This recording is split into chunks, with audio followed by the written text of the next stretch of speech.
So a very good morning to you, and welcome to our new, I think this will be our new meeting place from now on. So this is the primary meeting room for any meetings moving forward. Welcome to this confirmation hearing this morning, and over to James for apologies for attendance. Thank you, Chair. We have apologies for non-attendance this morning from councillors John Paul Carr, Wendy Randall, Russell Roberts and Andre Gonzalez Savage. Thank you. So any declarations of interest, if you can let me know. And Chair, I'm not sure whether it is a declaration. Obviously, I worked with Ivan for 26 years. At one stage, we were actually colleagues at the same rank. So obviously, I know Ivan very, very well. So I don't know whether that is a declaration of interest or not a declaration of interest. I know his whole career history, etc., etc. So I don't know whether what that means, or is that a declaration of interest? Not, I don't know. I'm not entirely sure, but we've got it noted. James, any issue there, or Sarah?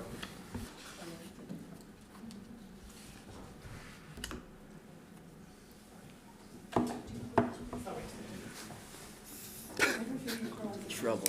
I need to turn off now.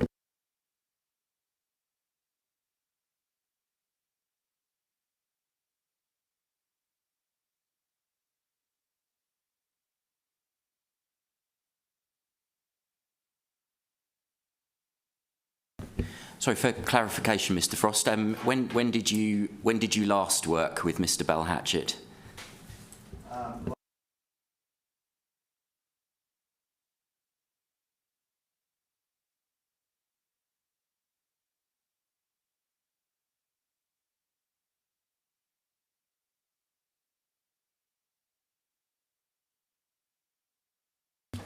Always a challenge, these. Thank you. Just like to make sure.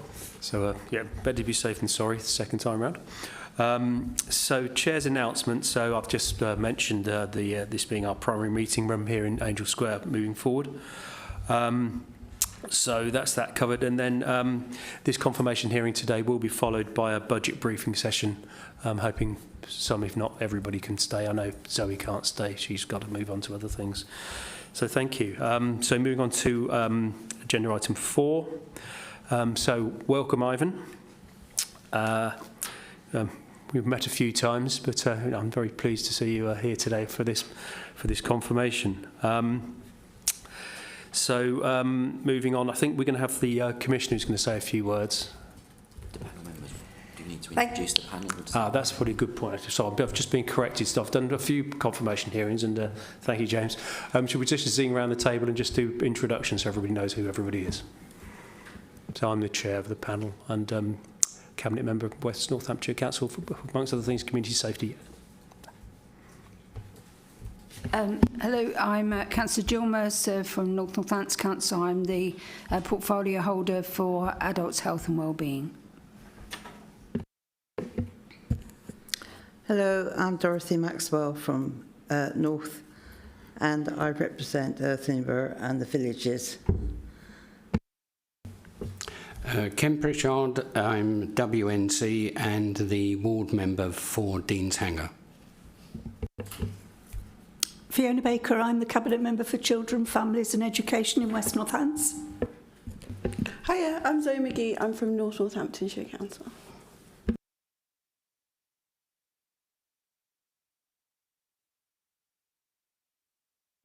Hi, I'm Andy Frost and I'm an independent member of the panel. Morning, I'm Carolyn Cuss, I'm an independent member. Thank you. So before we go on to the Commission, does anyone have any questions concerning the statutory responsibilities that we need to cover off this morning, or is everybody clear? Clear. All clear? Perfect. Okay, so we'll move on to the Commissioner. Thank you. Lovely, thank you very much. I have to say I'm really, really pleased to present Ivan Bell Hatchett as my preferred candidate for Chief Constable to you today. When I came into office, as you know, I was faced with a force that had suffered a crisis in leadership. One of my first jobs, unfortunately, was I had to sack the previous chief. So you will know from the discussions we've had, and you've read my plan, that I've been looking to take the force into a bit of a different direction. to bring back neighbourhood policing, to restore trust and confidence in policing. I think I know that I found in Ivan someone who's determined to do exactly that, to restore trust within policing and with our communities. As you'll see from all the reports we've handed to you, Ivan was chosen through an open, tough and competitive process in a field of 3 really excellent candidates at the final interview. And it was a clear and unanimous decision of the final panel that Ivan was the outstanding candidate. And I have to say I was really, really pleased to be working with that particular panel. I was working with 2 people I hadn't met before. Andy Rhodes was an ex-chief constable who is a man of incredible intelligence and experience, and I learned a lot from him. And we had an independent member whose surname I'm going to forget again. It's Carolyn Dunraj. Carolyn Dunraj. Again, I'd never met her before, and I learnt a lot from her as well. So I was really, really pleased to be on a panel with those 2 quite remarkable people. Ivan has been the interim chief constable through a really challenging year, and shown in his work and at interview his passion for the county, which is always great, isn't it? And for working with partners and communities. And you will be aware that through that tenure, Ivan has been out and about in the communities with me quite a lot. And people have really noticed that and have liked it. The panel today has the important responsibility to review my proposed appointment. You need to assure yourself that it was really a robust process, and that Ivan has 2 things that are really important. So professional competence and personal independence. I'm more than happy to answer any questions you've got about my decision and my choice and the process. But before that, I'm going to ask my chief exec, who oversaw the process, to run through our work. Is that okay? Yeah? Okay. Thank you. So I'm Johnny Bugg, Chief Exec in Northants, Office of the Police, Fire and Crime Commissioner. This obviously is one of the most crucial things that a commissioner can do, one of the key decisions for the county. It's bound by a lot of statute and regulation, both central government statute, but also regulations from the College of Policing about how these things should be done, that seek to ensure fair processes and sort of ethical, standardised approaches to these things. And that's been fantastic for me because it's given me a backdrop to test myself against in terms of setting up a process that meets the Commissioner's requirements and those National College requirements. It was gruelling, and Ivan might sort of note that in a moment. It was this wasn't a one-stage interview with a panel. This was a multi-stage process that sought to test our candidates in terms of their community relations with the workforce as well, with a range of different criteria. A media exercise was within that too, which I'll talk to. As the Commissioner noted, we had a panel at the heart of this that was a policing expert, Andy Rhodes, an independent panel member. So Carolyn Dunraj is a College of Policing associate who does a lot of work in terms of senior recruitment in policing. She is involved in, I'll call it the command course because that's the sort of old money. It's now called something slightly different, the Police Executive Leadership Programme, I believe. But effectively, the gateway course for anybody who wants to get into top leadership in policing in the country. So she knows what good police leaders look like and brought that real credible independence to bear and held me to account on running a robust process too. That's why I'm really pleased that her report's in your pack as well, and that it talks about a process with which she's wholly satisfied and that she's confident that the panel performed its duties and that the office did as well. So that, I think, is good ratification of a solid process. And as the Commissioner says, given where we've been, running something that was ethically credible and fully by the book was exactly the ask for me. What we also wanted to do was to generate a proper field. So you may know that in some places Chief Constable processes get one applicant or none in some places. There's a couple of notable national cases where people have been re-advertising to try and fill Chief Constable vacancies and not having any success. So the first thing that we did was to generate a market, really proactive open engagement with policing networks, with the college, Home Office, with police leaders, with the inspectorate, that full range of the national policing leadership, in order to generate a sense that this was an open process. This isn't an internal process for a candidate. This was genuinely testing against the field. And that wide engagement gave us great results. We had 10 or more potential candidates having conversations with myself. That generated 7 second stage conversations with Danielle as the Commissioner, who offered to talk to any candidate, which I think is quite a good open step as well, to make yourself available at that early stage of the process as well. That then whittled down to 4 final applications.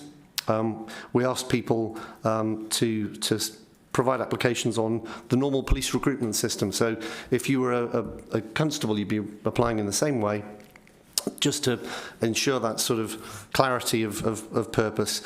Some didn't like to have to fill in all those details, but goodness knows we've been rigorous when it comes to CVs, claims, vetting, the sort of background checks that have been done. So everybody who applied, and there were 4 of them, provided a CV on their operational experience, and a short statement addressing the job specification that we set out and which is in your pack. It was then a shortlisting exercise against consistent benchmarking criteria based on the College of Policing's competence and values framework, and based on the job description that we put against the post. And we shortlisted to 3 through that process as well. All those candidates then went on to undertake psychometric assessments so that we could understand that aspect of them. And then they were invited to a final interview over 2 days in January, so the 9th and 10th of January. Just to sort of head off an issue, if I may, you'll see that your packs contain the criteria, they contain the independent panel members' report, they contain a report from the Commissioner about her decision. I haven't given you Ivan's operational CV. You'll understand, I hope, that over a varied career involving some really high-profile and contentious issues in Met Policing and in Northamptonshire, I didn't want to put that out into the public domain as an item, because it's Ivan's sort of operational record, as it were. But you can be assured that the Commissioner read every CV that we received, as you committed to in media interviews, and that the scrutiny applied to those was of a high level. What we've then attempted to do is to bring that forward in the 2 reports that you have to explain how that process was rigorously applied. I'll quickly just run through the interview process to understand that. It's mentioned in your papers, but essentially it was over 2 days in January, 5 different events, different processes. An executive leaders session started the day, where chief executives of councils, criminal justice partners, the fire chief, the chief executive of the inspectorate, HMIC FRS, met with all candidates and had to sort of gather and respond, bring back some feedback on that engagement. We then went into 2 different rounds of what we've called carousels. So essentially, across 3 tables, 30 different, or 28 to 30 different community members in the first case, and police staff and officer members in the second, met with each candidate in turn. They presented on their sort of pitch for why they think they should be the Chief Constable, and then they were asked questions by the panels, who then deliberated and fed back through independent moderators to Danielle and the final interview panel. So those 2 carousel processes were sort of a pretty intense hour sessions each one, but brought out a rich sense of the understanding that the candidates had of communities, partnerships, and also of the full range of the workforce. So this wasn't just a meeting with the representative bodies. It also included the Christian Policing Network, Muslim Policing Network, the LGBT network, the sort of wider suite of police staff bodies as well, to make sure that there was that really wide experience. And we're grateful to all of our policing colleagues who stepped up for that process as well. We then went into day 2, where there was a media exercise, essentially pitching to the chief candidates a scenario that they then needed to respond to with a professional journalist. It was all properly filmed, and the evidence used from that fed into the final interviews, which involved a final panel of 3, as the Commissioner's mentioned, overseen by 2 people, one being myself as the monitoring officer with all the responsibilities that entails, and the second being Suzanne McMinn, who's our Chief People Officer for policing, fire and the office, providing that sort of professional advice as well. That probably brings me to the end of it. Feedback's been offered and given in many cases following the process, but candidates, as the Commissioner said, were unanimous in their support for Ivan as the outstanding candidate. Thank you. Thank you. So has anyone got any questions to the Commissioner around the process? That's something that was fairly comprehensive, Johnny, so thank you for that. But any further questions or thoughts? Because, of course, with Ivan this morning, it's his confirmation here, and we've got some questions of him, but we're not here to interview him. And he sounds like he's been through it already. So, Carolyn. So thank you. I just want to, it's not a question, but just to say it's really, really pleasing to hear the process and the rigour of the process. And I think that's really helpful in kind of starting to build that trust back up in Northamptonshire after what we went through previously. So I'm really pleased to hear that, and well done for getting through it, I think. Councillor Mercer. Thank you very much for explaining that process. 2 things really. One, I understand you've done all the due diligence, so that's very good after the previous experiences, etc. I just noticed that there didn't seem to be any political representatives in any of your panels or anything. Was that a conscious decision? Well, obviously, the key political representative is the Commissioner as the appointer of the Chief Constable.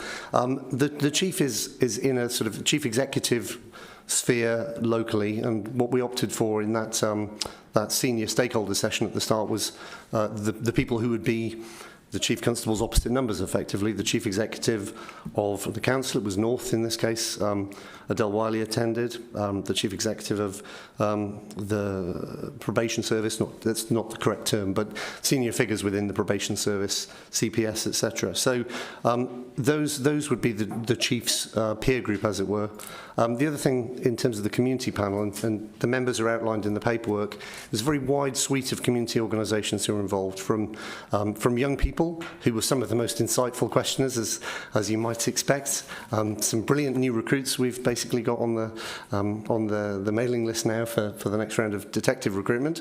But that really wide suite of community organisations. But it was an executive group in the main. I think it's a fair challenge who assessed the Chief Constable as a fellow executive. Thank you. Councillor Maxwell.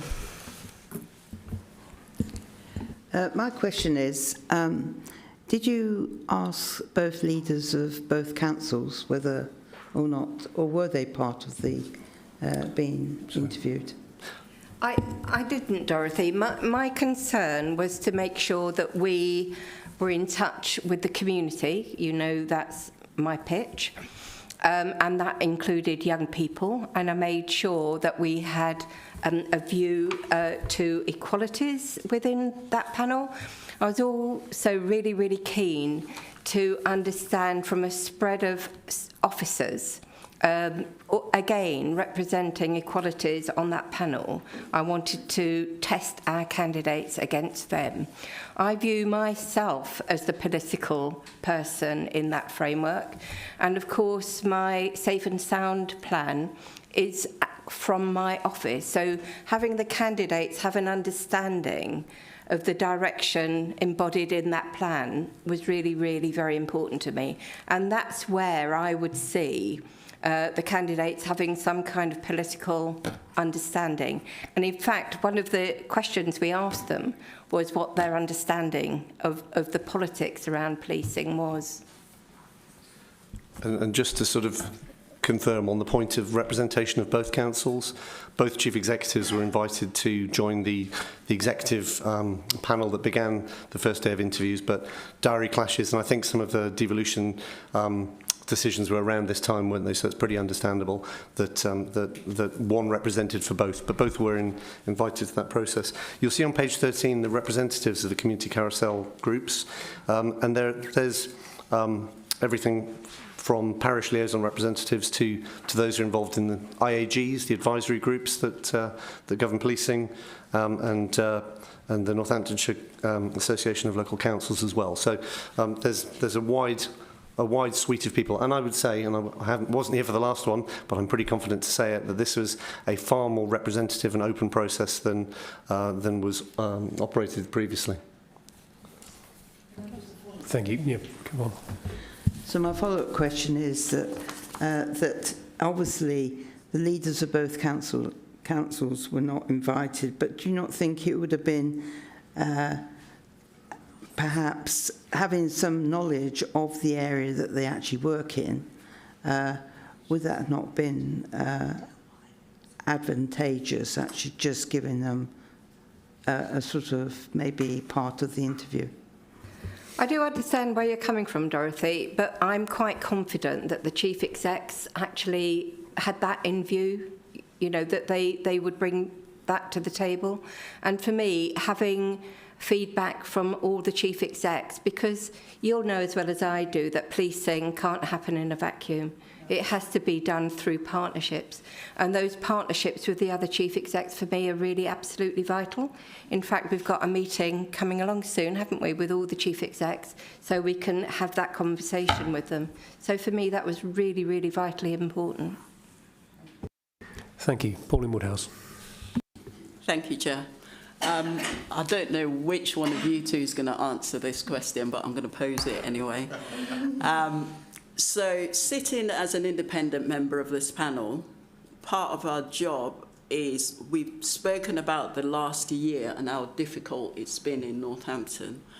And the last confirmation hearing that we sat at, which was for the Deputy Commissioner, there were some conversations around CVs being presented to the panel. For me, from a public confidence standards and that kind of perspective, I know that the CV couldn't have been published, as it were, but there should be some way of communicating that to panel members so that we have sight of it, because we're bound by confidentiality, and part of our process in all of this is about standards, integrity, and ensuring that public confidence and things like that is kind of up to speed. And I think having sight of that CV, for me, would be helpful, importantly as an independent panel member and as a member of the community. So, yeah. But I have no doubt the process has been really robust, and I'm really happy with that. I was really happy with reading the report that came through. So thank you so much, Pauline. That means a lot to me, and I do understand where you're coming from. But for me, I did read every single word of every single bit of documentation that came in, I have to say. And it was really, really interesting. But I understand the need to safeguard people's independence, actually, and save them from any undue harm. What was important for me wasn't that, it was the vetting. Because I think what went wrong before was the vetting. So we did have in place a vetting procedure, which has been really robust. And just for the record, I have also been vetted, and the deputy will also be vetted. We are taking vetting to a new level in Northamptonshire, and actually we're setting the pace nationally on that, and I'm very proud of that. So out of something bad has come something quite good, in actual fact.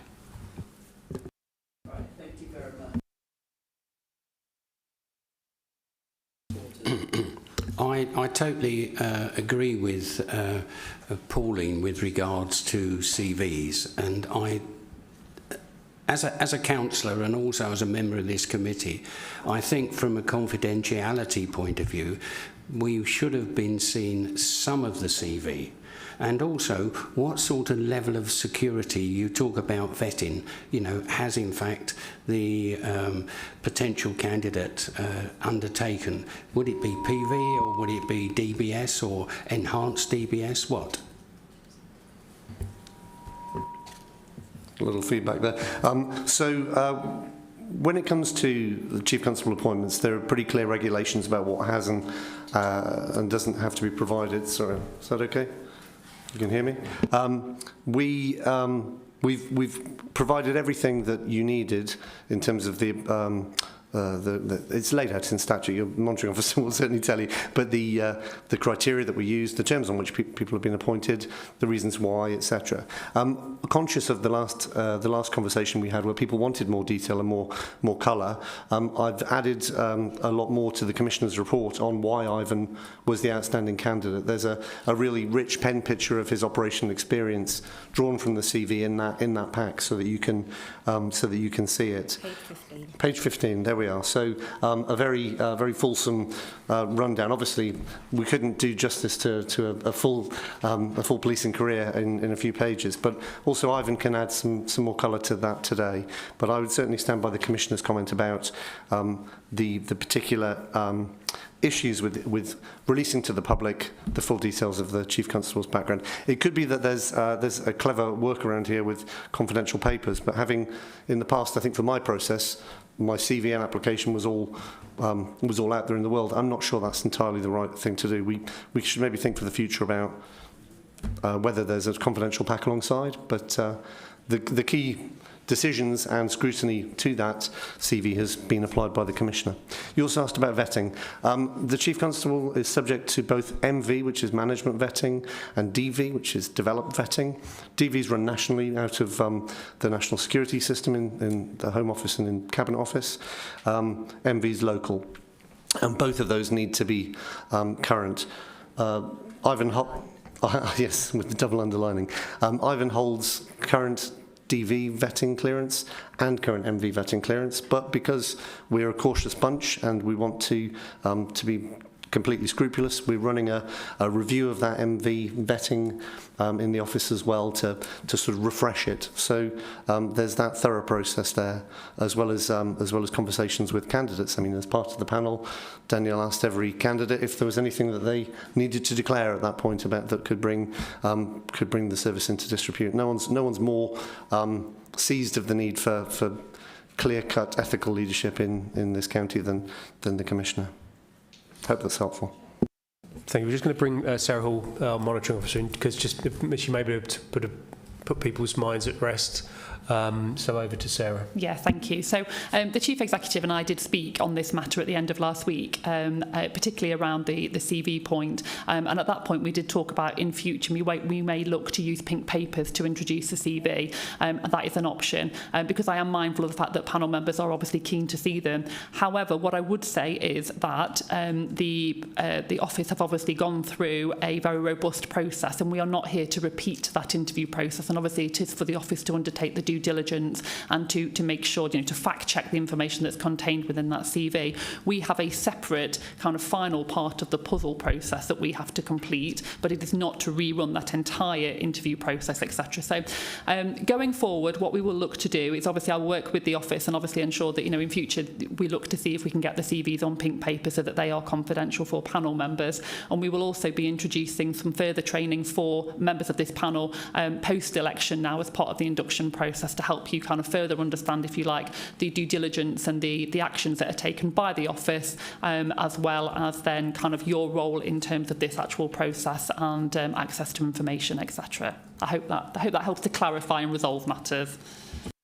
Thank you. So what we will do then, hopefully we're straight. Well, we've got Andy Frost would like to speak first. But be mindful. I'd like us to if we can sort of move on to the next. Yeah, I don't know if this helps, but obviously having been through DV vetting, which Ivan has been through and will go through again, it is really, really intensive. It's almost a day's process that goes into absolutely everything.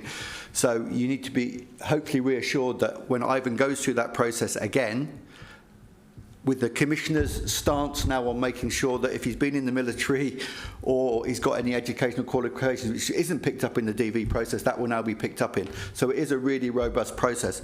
And I know when we talk about the appointment, do we do that in a closed session? Yes.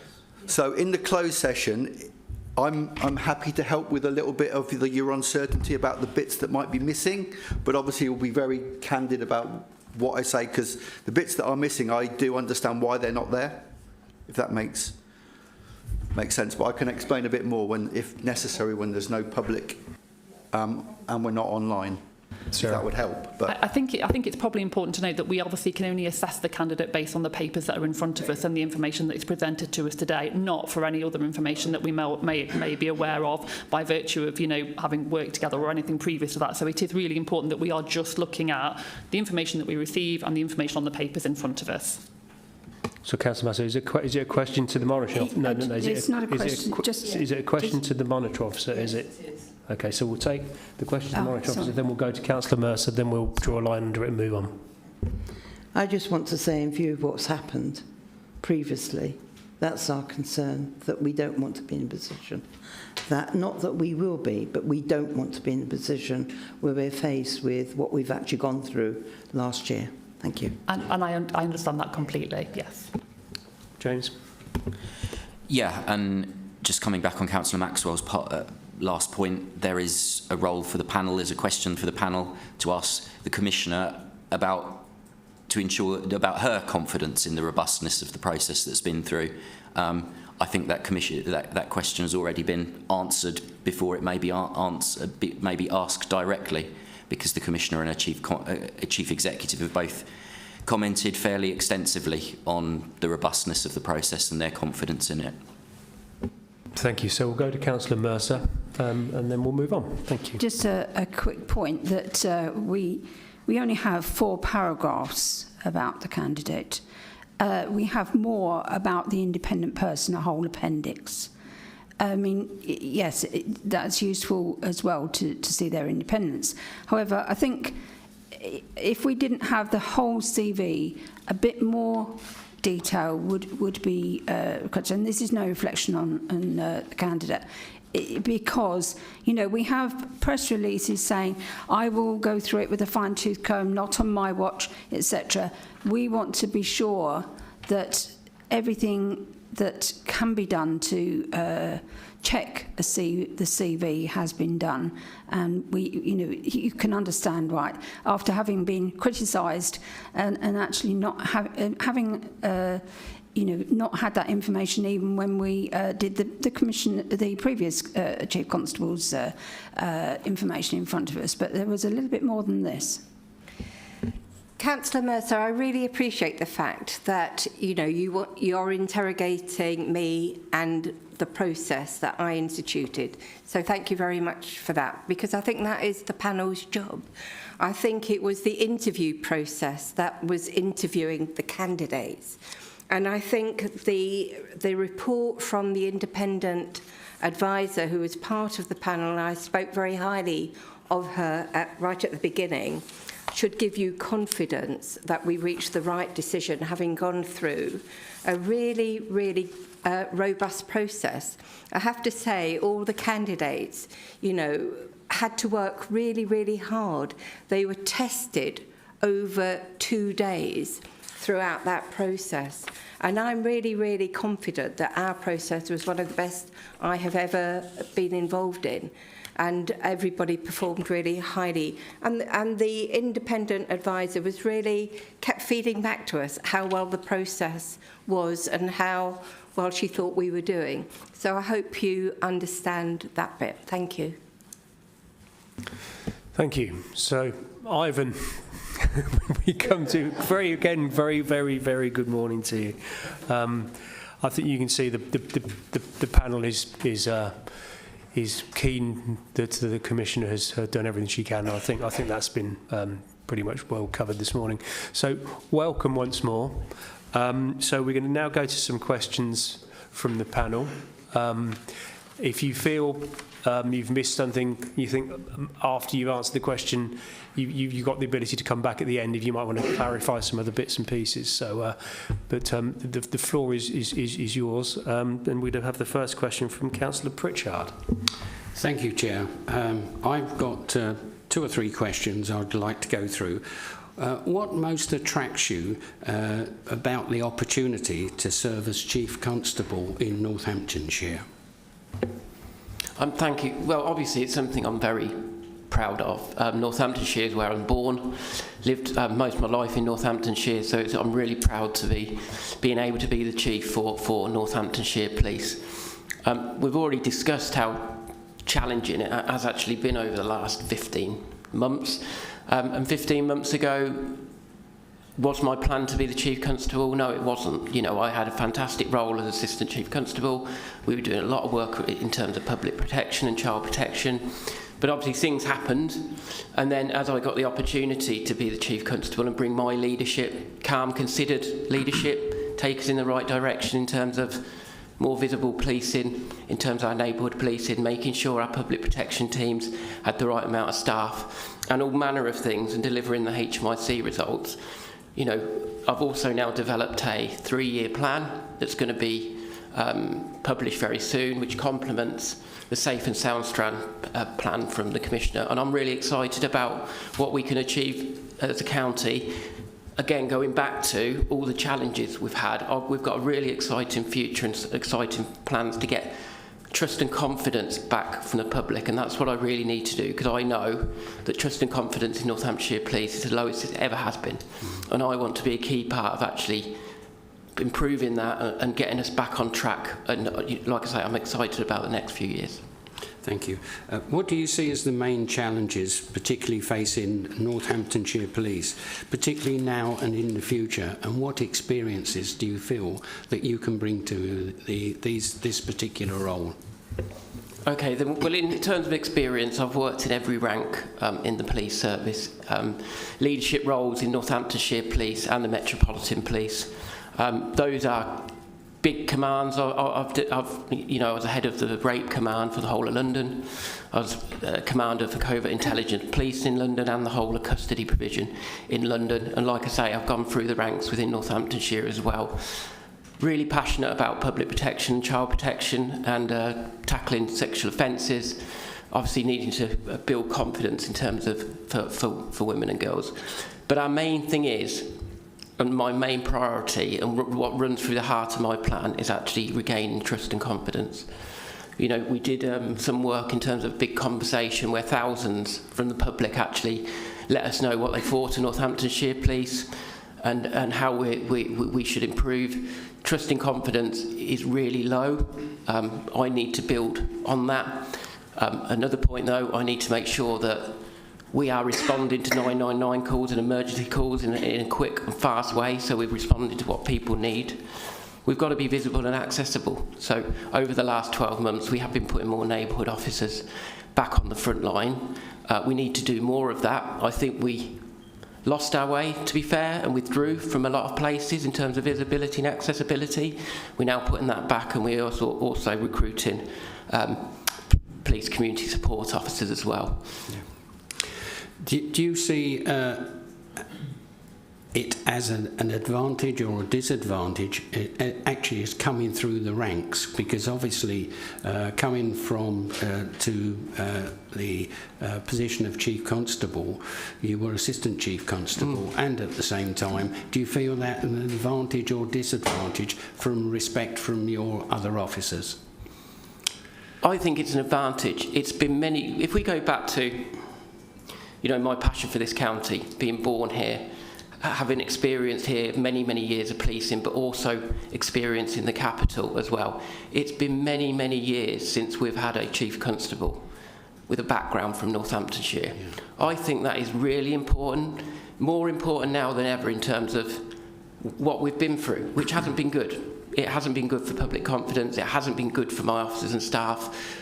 I want to be here in the Chief Constable because I'm passionate about this county. I live in this county. It isn't just about the job for me. This is about actually having a proper plan and actually a legacy to improve people's lives in Northamptonshire, and that's what I want to do. Thank you very much, Ivan. Thank you. Thank you.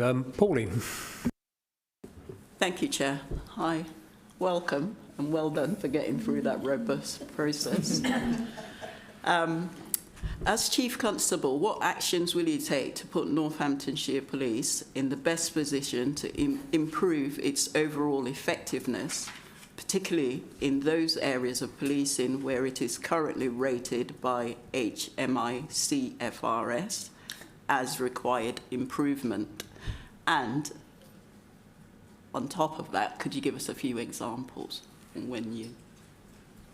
No problem. Let's start then in terms of our latest HMIC was our best one we've had for probably 8 years, albeit, as you say, a lot of things still to improve on.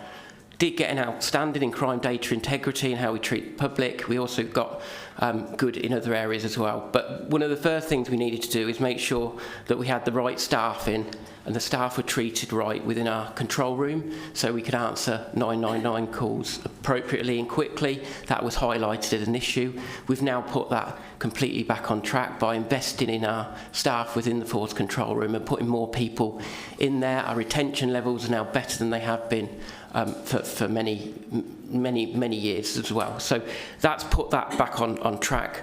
The other thing is around investigating crime, which obviously is significant for policing. We'd got it wrong in terms of our crime allocation, our demand. So we were asking too much, I believe, and our frontline response officers and what we were asking them to deal with. So since we've been reviewing that, we have doubled the size an investment into our domestic abuse team. So now we have specialist officers that are going to deal with all high-risk domestic abuse, which wasn't being done before. We're just now in the position as well where we're recruiting 20 police support investigators to help the front line in terms of their workload and how they investigate crimes. We're putting in extra mentoring, tutoring as well in respect of that. In terms of our whole workforce development though, we've also had several rounds of investment in our occupational health and wellbeing support. I think that is really important to how we treat our staff, actually looking after our staff so they want to be in Northamptonshire Police and actually can give the best for them. And I think if you look at how much we're spending now on occupational health and wellbeing, it's probably per head one of the highest in the country for the police service. Excellent. Thank you very much. Thank you. Next question from Councillor Mercer. Thank you. And my question actually touches on some of what you've said already, but it is extremely pertinent at the moment in Northamptonshire, but also across the whole country. As Chief Constable, how will you seek to ensure that Northamptonshire Police and its personnel operate in a way that maximises trust and confidence in their integrity and standards of conduct across all communities? Thank you. So people know nationally in policing and locally there's been many issues around police conduct and misconduct, and actually it's been a pretty grim time for policing.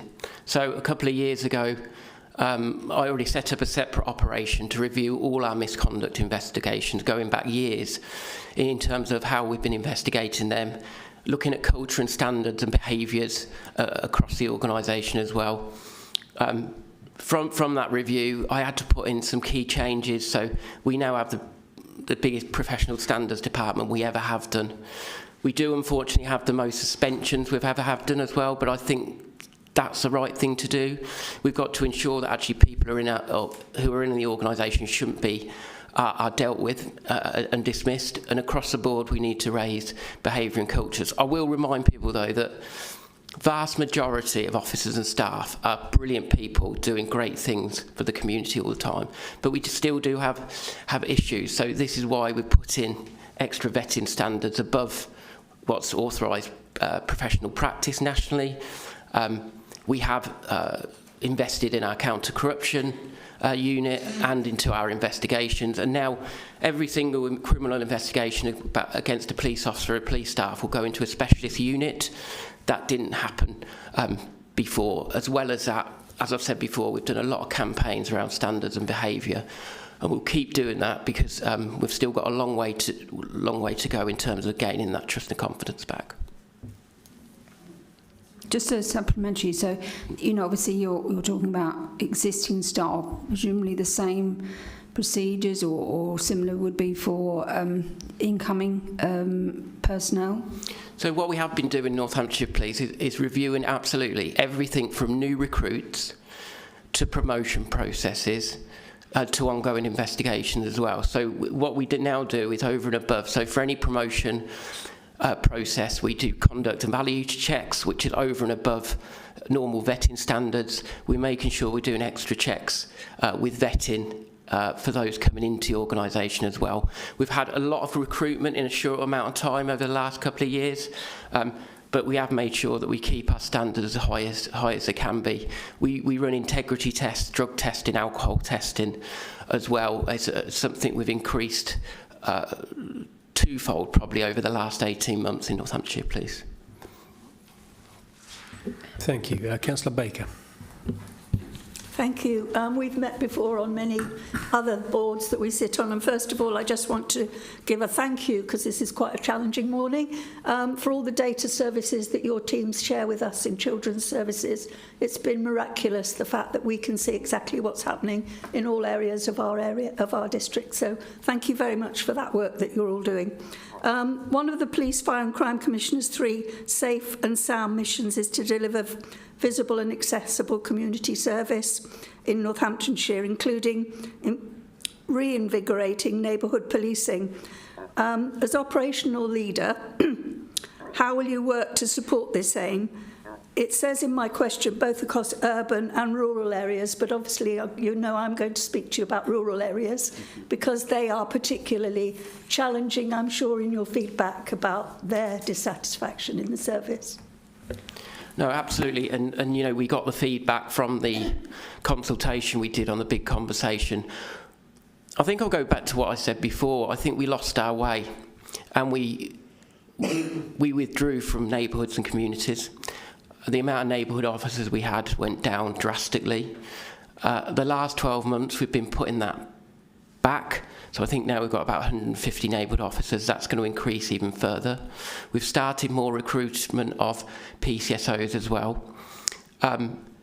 We have made some decisions in the past which, on reflection, probably weren't the best way forward in terms of closing town centre police stations and the like. I don't think that's a good thing for the longer term. So we've already identified now, I think it's 6 different family hubs co-located with partners where we're going to put police officers and PCSOs back in. So we do have that visible policing. And you talk about rural communities as well. I know that rural communities don't think they see police and they want more accessibility. So this isn't just about urban areas or town centres, it is about the whole piece and making sure we put officers and staff back where people can see them, but actually we give services where the public know how to contact us and they know where their local officers are. Because I think, like I said, some decisions have been made by very high-ranking people like me, which wasn't the right thing to do, so we're repairing that now. I agree with what you say, and when people come to me like they do all of us councillors and tell you all sorts of stories and I say, have you reported that? Well, no, I hung on for this, nobody answered. Having something locally that people, it doesn't have to be a policeman, it could be just a secretarial staff where people could call and report things, would actually give you then cases that you've got 20 reports on that, so it is a thing. But when I report it, they've not heard about it before, so... Sorry, that's a very jumbled way of telling you that conversation, but you know what I mean. No, absolutely, absolutely. No, you know, we've just reopened Campbell Square front counter that should never have been closed. Things like that we, yes. You know, we've got to make sure. What we do have to do as well, though, is when people do report to us, you know, another bit that affects our trust and confidence. Yes, there's things around misconduct, things nationally and locally, but a lot of the time people say, I just want someone to pick up the phone. If I need you, we're courteous, we're respectful, we keep people updated and give them expectations on what we're going to do with their crime investigation and how they can get in touch with the officer in the case. That's another area around that accessibility bit we've got to do. Thank you. Councillor McGee. Thank you. Firstly, I'll join my colleagues in saying well done for completing such a rigorous process. You must be absolutely knackered after going through all of that. I'm tired just hearing about it. Then secondly, I'd like to congratulate you on your kind of candidness and honesty. When you were talking a moment ago about the number of community officers and bobbies on the beat going down, I've sat on this panel for 4 years and we were told that they were more than ever, actually. So I'd like to congratulate you on your honesty and say that it's refreshing and I'm enjoying it. So thank you very much for that. So on to my question. What do you see as the key factors that will enable Northamptonshire Police to use its financial resources as effectively as possible, and how will you seek to address these? Okay, thank you. So in terms of public services, we know that budgets are a challenge and they continue to be as we moved on. What I've hopefully ensured, and when you'll see it when it's released, a new 3-year strategy, how it complements the Safe and Sound plan. So that's been built on the back of consultation, but also looking at going back on years and months of data around what are the highest threats and risk in Northamptonshire, so we can actually put our resources in the right place to do the right things. So we've actually got some science behind what we're doing. It. Hopefully when people see that plan, they'll be able to get it, we'll see where we're coming from and what we want to achieve. I think in the partnership space, we can always do more working together about, collaborations, which I think actually we do very well across the county, but we could always do more about, especially in, we're looking at new initiatives around mental health and the like, which cause a lot of demand. What I do want to do as we move forward is we have something called the Observatory that looks at partnership data. For the county, we need more partners to engage in that. So again, we can see what the issues are, early help, stop things happening before, the actual crime. I think we've got to do more there with partnerships. And I do want to do a lot more work in the next year or so on knowing our demand much better than when we do, because I do know that, like with investments, we can increase a unit over here, we can increase a department over here. We've got to get better sometimes about how that all joins up and what the impacts are. So we're driving now neighbourhood policing increase. We've already driven professional standards, department increases. We're increasing domestic abuse team, doubling it. I think we've invested over £2 million extra in the last 2 years for child protection and public protection. That's great, but I've got to just make sure that all works together and we know where our resources are and why we're doing that, and also evaluating those investments and what we've put in place. Thank you. Councillor Mercer. Thank you. What principles will you apply to enable Northamptonshire Police to establish a workforce culture that supports and gets the best from individuals whilst also achieving necessary performance? Okay, so within my plan, it is my sort of vision to make Northamptonshire the safest place in the country. I think that's the right thing to do, and that's what I aim to do. Sitting under that is our principles, is about courage, empathy, respect, and public service. So what we are rolling out in Northamptonshire is trying to ensure we've got the right mentoring, we've got the right training, we have the right standards and culture within our police service as well. I'll go back to the other point that I made about we've got to make sure we look after our staff. So that's, yes, about reward and recognition, and actually, like I said, vast majority of our officers are doing amazing things every day. And, so I think that's really important. And I think what we've done over the last 18 months in the investments around occupational health, wellbeing services for our staff actually makes them feel, quite rightly, that they're cared about, they've got a difficult job, and actually that gets the best out of them as we move forward, so we've got the best possible police service we can. Really, how will you communicate that to the public? Because I think the feeling safe is as important as being safe. No, absolutely, and people don't feel safe. And, you know, we hear that from our walkabouts, you know, whether it's town centres or elsewhere, that people don't feel safe. So what I've got to ensure is make sure I am getting those messages out there, you know, media-wise, radio-wise, newspaper-wise, because we've got some really good news stories to tell the public about. I know I've got to regain that trust, which I said is the lowest it ever has been in Northamptonshire. I completely understand why that is. If I can effectively communicate what we're doing, how we're doing it, when we launch our plan, I'm hoping people are going to see that actually we are now heading in the right direction. The next few years are going to be really exciting for this county. How our plans complement each other, mine and the commissioners, and you know, get that confidence back in the public and be open and accessible to them. You know, my leadership style is very much about humility. I'll say sorry when we get it wrong. I'll be transparent about. I'm not defensive. I don't think it helps anyone being defensive in policing. We know we got to get things wrong. We know we've got a lot to do to sort of improve and actually get the confidence back from the public, and that's what my aims are. Thank you. Councillor Baker.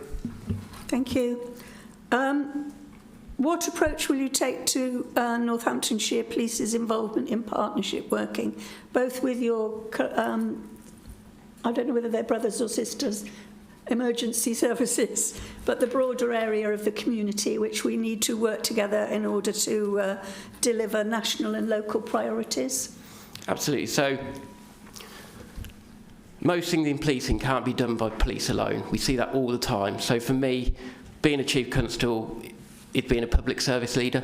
It's not just about being a police chief constable, because actually everything we do for the complex issues in society need to be done as a partnership. And I hope a lot of you will know that I remain active in the children's safeguarding arena. I chair the safeguarding adults board as a chief constable. Might say I'm the only chief in the country who does that. I do that because it's important about what we're trying to do together. We want to further develop, you know, our independent advisory groups.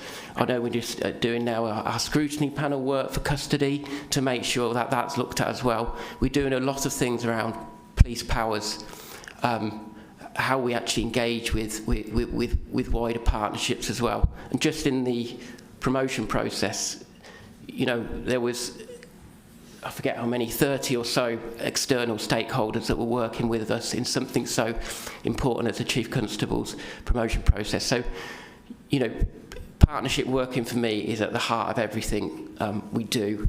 I've got a lot of experience in partnerships and senior partnerships, and I want to continue that we do that. And again, the work we have done and invested in what we call the observatory, which is our partnership sort of data to actually look at problems so we can get into them early and, you know, stop them before they're a problem. What my encouraging is, and what I want to do, is get more partners involved in how we share data so we can solve problems together.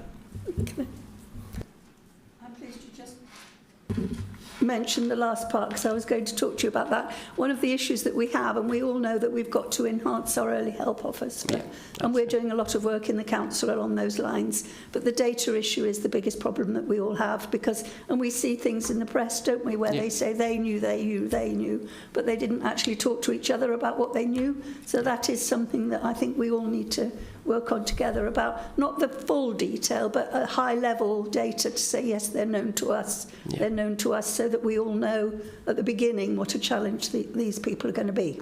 Absolutely. Early help is huge. As we keep seeing as well, we have to do more in this in Northamptonshire about outreach work around drugs and alcohol, because that's what we see when we patrol around the town centre, especially. Outreach, drugs and alcohol, and rehabilitation services are so key, and we can only do that working together. Thank you. Dr. Cuss. Thank you.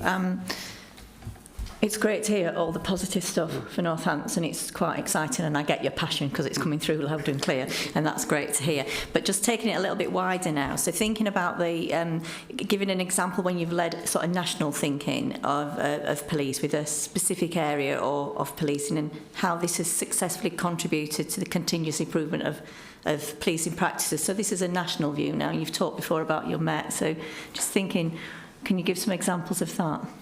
Yeah, so in terms of national portfolios, I've had the harmful practices, FGM and forced marriage portfolio for the last 7 years, and I'm very proud in terms of what we've achieved there. So much more still to do, but in my tenure, the first ever criminal convictions for forced marriage and FGM, which isn't easy, and we still need to do more. I totally did an overhaul of all the protection notices for FGM and forced marriage for the whole country as well. So before you had FGM prevention notices and forced marriage prevention notices not going to the right police stations, delaying the process in terms of safeguarding. That's now all in a digital hub for every single family court in the whole country, which I'm very proud of. I've got no doubt that saved lives. In terms of my custody national portfolio as well, I've just taken, we're already looking to take things forward in Northamptonshire, so we've already added in things such as the superintendent needs to authorise strip searching of children. We've brought in different custody clocks, so normally it's 24 hours. We've brought in a separate one for children of 12 hours. Those are kind of initiatives we want to do in terms of taking national best practice forward and being a leader in that field as well. So that's really helpful to hear, because I did raise the concern, as Commissioner knows previously, about strip searching and children and the concerns in Northamptonshire, and it's really positive to hear the steps you've been taken. So thank you for that. Thank you. Thank you. Andy Frost. Ivan, good morning. You'd probably expect me to ask this question, having had experience of 3 chief constables working with 2 previous police and crime commissioners, and the challenges of the relationship between the chief, whose boss is the police and crime and fire commissioner, and how you maintain that operational independence and are not just a yes puppet to the commissioner. So I'd be interested in how you're going to approach that relationship. Yeah, so me and Daniel didn't know each other beforehand, so it's still quite a new relationship. But what we've done straight away is we had the open conversations about operational independence, you know, and how we should actually meet and communicate with each other. So we have regular one-to-one meetings. We have our regular accountability boards where, quite rightly, Commissioner holds me to account for police and services in the county. And what's really important is, because Danielle's out in the community a lot, she can feed back firsthand about what the community is saying about policing, which I think is the role of the Police and Crime Commissioner, and perhaps hasn't been there before.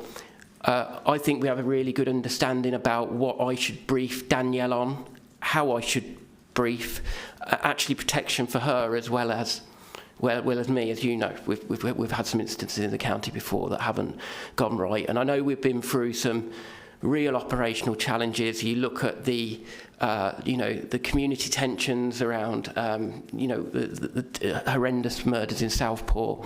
We had a really good working relationship in that, in terms of Danielle won't blur operational lines or operational independence, but we can have robust, honest conversations about how we work together.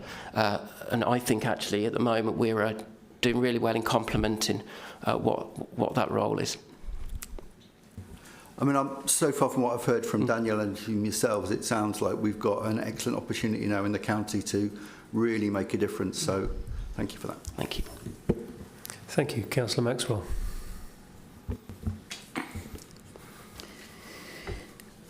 What relationship do you think that the Chief Constable should have with the Police Fire Crime Panel, and the respective roles of the panel and the Police and Crime Commissioner? Okay. Well, we should have an effective relationship. We talked about collaboration before. You're part of a collaboration. It's so important for this county if we're going to get that trust and confidence back. If we're going to make Northamptonshire as safe as it possibly can be and the safest in the country, actually this board and all your roles outside of this panel as well are really important to me and policing. So it's about that healthy relationship. It is about listening. It's about having conversations. Obviously, the Commissioner attends here on a regular basis to be held to account, and to reassure you, that's what Danielle then does to me outside of this panel as well. So I hope we can work effectively together, have a mutual understanding about our roles as we move forward. Yeah, a follow-up question. We haven't actually seen anybody, actually, I think probably 18 months, 2 years from the police. And I think it's useful for us as a panel to understand what problems you're facing. Yeah, I'm pretty sure one of my assistant chief constables did a presentation on neighbourhood blueprint only a couple of months ago. I know I've been here before and did a presentation on all the work we're doing around misconduct. I know fire colleagues have been here as well. So, absolutely true. Yeah.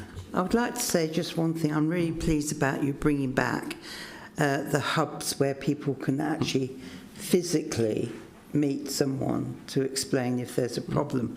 And last week in Wellingborough, I met somebody who's still frightened to go out as an individual, and that's my concern.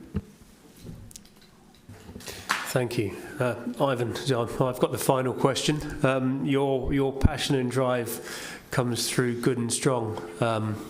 And I like the fact that you're a Northamptonshire boy through and through. I think you've really answered this question already, but you might want to elaborate further. So what do you most want to achieve during your first year, or in fact your whole tenure, if appointed as Chief Constable? Everyone's going to see the 3-year plan, which again, I hope everyone's going to see how it makes sense and how it's going to take the police forward. From our own work with the community, confidence in Northamptonshire Police, I think, was at 43%.